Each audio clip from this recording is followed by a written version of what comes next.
Setelah kita bahas tentang apa itu investasi dan mengapa itu penting, sekarang saatnya kita mendalami berbagai jenis investasi yang bisa kamu pilih.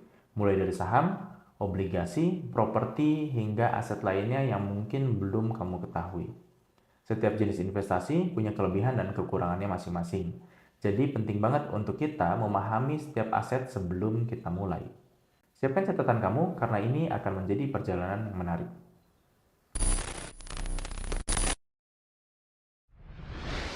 Kita mulai dengan jenis investasi yang paling populer, yaitu saham.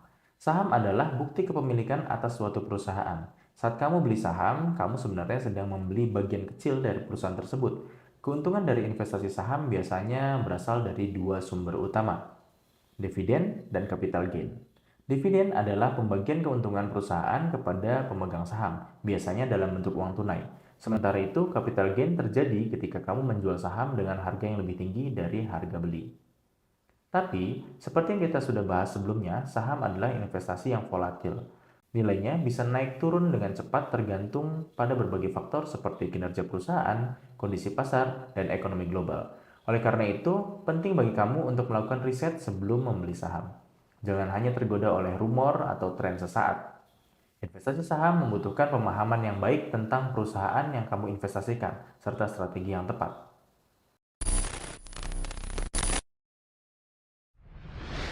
Selanjutnya ada obligasi. Obligasi adalah instrumen utang yang diterbitkan oleh pemerintah atau perusahaan untuk mengumpulkan dana. Ketika kamu membeli obligasi, sebenarnya kamu sedang meminjamkan uang kepada penerbit obligasi, dan sebagai gantinya, mereka akan membayar kamu dengan bunga secara berkala dan mengembalikan pokok pinjaman saat obligasi jatuh tempo. Obligasi cenderung lebih aman dibandingkan saham karena memiliki imbal hasil yang stabil, namun imbal hasilnya juga cenderung lebih rendah. Obligasi biasanya dipilih oleh investor yang mencari pendapatan tetap dan lebih mengutamakan keamanan daripada pertumbuhan aset yang agresif. Ada berbagai jenis obligasi seperti obligasi pemerintah yang relatif aman dan obligasi korporasi yang menawarkan bunga lebih tinggi namun dengan risiko juga yang lebih tinggi. Sebelum berinvestasi di obligasi, pastikan kamu memahami risiko kredit, yaitu kemungkinan penerbit obligasi gagal membayar bunga atau pokok pinjaman.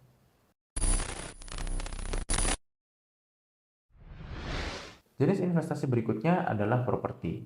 Investasi properti bisa berupa membeli rumah, apartemen, tanah, atau bangunan komersial. Salah satu keunggulan utama dari investasi properti adalah potensi kenaikan nilai aset seiring waktu, serta pendapatan pasif yang bisa didapatkan dari menyewakan properti tersebut. Investasi properti sering dianggap sebagai salah satu investasi paling aman karena nilai tanah dan bangunan cenderung naik seiring berjalannya waktu, meskipun pasar properti juga bisa mengalami fluktuasi. Namun, perlu diingat bahwa investasi properti membutuhkan modal awal yang besar dan biaya perawatan yang tidak sedikit. Kamu juga harus siap menghadapi risiko seperti penurunan harga properti, kesulitan mencari penyewa, atau masalah hukum terkait kepemilikan properti. Meskipun begitu, jika dikelola dengan baik, investasi properti bisa menjadi sumber kekayaan yang signifikan dan stabil.